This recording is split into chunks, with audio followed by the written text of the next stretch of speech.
didn't really get drunk this morning. I'll take care of that, though.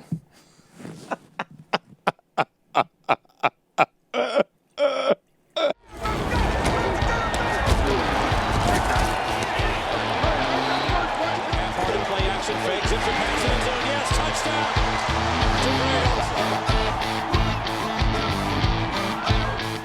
Hi, and welcome to Geno's Picks Season 12 Super Bowl finale. And I will admit to you that outside of a miracle, Daddy will have just his second season under 500. After a 2-2 championship weekend, Daddy sits at 44, 47, and 4, and that puts me at 48%. And even after we go a perfect 5-0 with our Super Bowl extravaganza, that would only bring us to 49 and 47 for 51%, which, while over 500, is still under the magical 52.37%. So what are we going to do? We're going to double down on a bet in the middle of this thing and make it the fuck up. All right. But hey, magical things can happen given that Saturday began the Chinese Year of the Rat. Although, thanks to the coronavirus, this is going down as the Chinese Year of the fucking Bat. For the last time, people, if you're going to sit here and bitch about Donald Trump's border policies, please realize it's only because we have everyone trying to fucking get in here from the shitholes they live in, like China. That's my Trump thing. Like China. And if you still don't realize that, ask yourself the last time you went to your doctor complaining of stomach pains and he asked you the last time you'd eaten bat. Do you understand? That's what these animals do. They put bat in a soup and think it's food. And by the way, every time I walk by one of them with a mask now, I said, is that to keep you from eating bat? You fucking freak. I'm sorry the homeless guy sneezed. You stepped in human shit 3 times today. Are we doing picks? Let's get to them. My first pick, the coin toss. If ever you were going to fade me on a pick for Sunday, it would be on this one. Because given I am picking at 48% on the year, I'm not even in the same league as flipping a fucking coin. Still, what I can tell you that is of the past 53 Super Bowl games, tails has come up 28 times, while head has shown its face. See what I did? It's a joke. They don't put faces on the... When's the last time in a coin toss they used an actual fucking coin? Thanks, Obama. At any rate, the heads has come up just 25 times. That's 47% of the time. That's worse than me. That's worse than me. And this is after it came up 5 straight times from Super Bowls 43 to 47. Since then, it's come up once in the past 6 years. So obviously, I'm going to take heads. You know why? Because just like Geno's picks, it's fucking due. Take heads. 12 seasons of this. 12 seasons. When do I get that TV show? My next pick, the over-under on the national anthem, is 2 minutes even. Just about everyone will agree that it would be hard to top Lady Gaga's national anthem performance in Super Bowl 50, where she sat at that piano and melted our hearts. Certainly not Gladys Knight. She didn't do it last year when she inexplicably belted out the word brave twice at the end of the anthem, causing many a Vegas sportsbook to have to honor both the bets on the over and the under because each brave ended on an opposite side of the line. It was the first time in life I didn't find someone with a stutter fucking hilarious. I'm kidding. I never make fun of people with a stutter, especially at shows, because when they come up and bitch afterwards, it fucking takes forever. All right? Oh, where was I?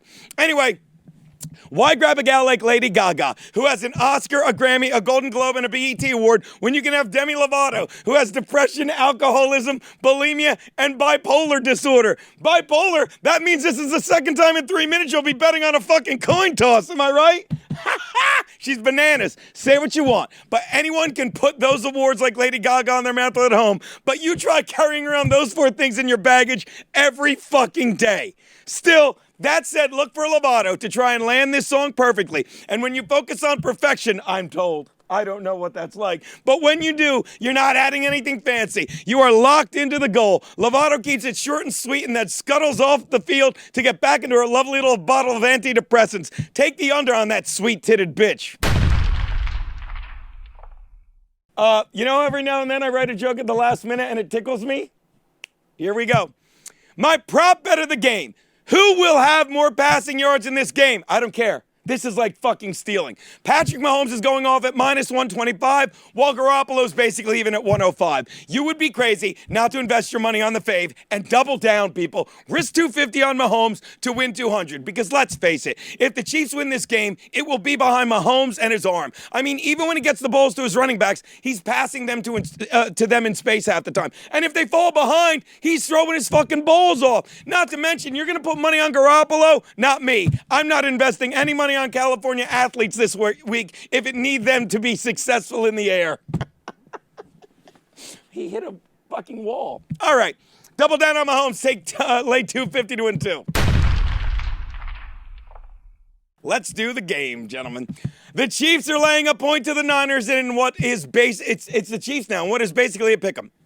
Garrett, all week I've been leaning towards the Niners for the obvious reason that the best defense will always beat the best offense. But that's just it. Are they really the best defense? Each team has won 2 games in the postseason to get here. And while the Chiefs have impressed me with victories over the Texans and the Titans, who, I'm sorry, were one of the best teams in the NFL the final 2 months of the season, as evidenced by their upset of the Patriots and the top-ranked Ravens, the Niners have gotten here by not impressing me with either team. They beat a quarterback in Kirk Cousins, who has much business being in the playoffs as Hitler does being in a synagogue, although one of them I would pay to see, and the Packers, who are 9-7, a 9-7 team in disguise, feasting on a weak NFC North and getting past the mash unit that was the Seahawks to get there, which is why I like the Chiefs here, because unlike the entire Niners team, the only guy on KC no one is paying attention to for the people he's beaten is Tyreek Hill.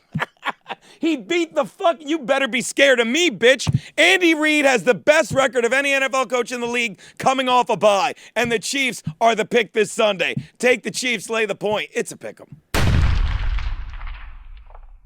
Which brings me to my pencil it in as big as fucking possible. It's huge. It's a giant fucking people. Are you just take the under? Look at it. Look at it. Should I get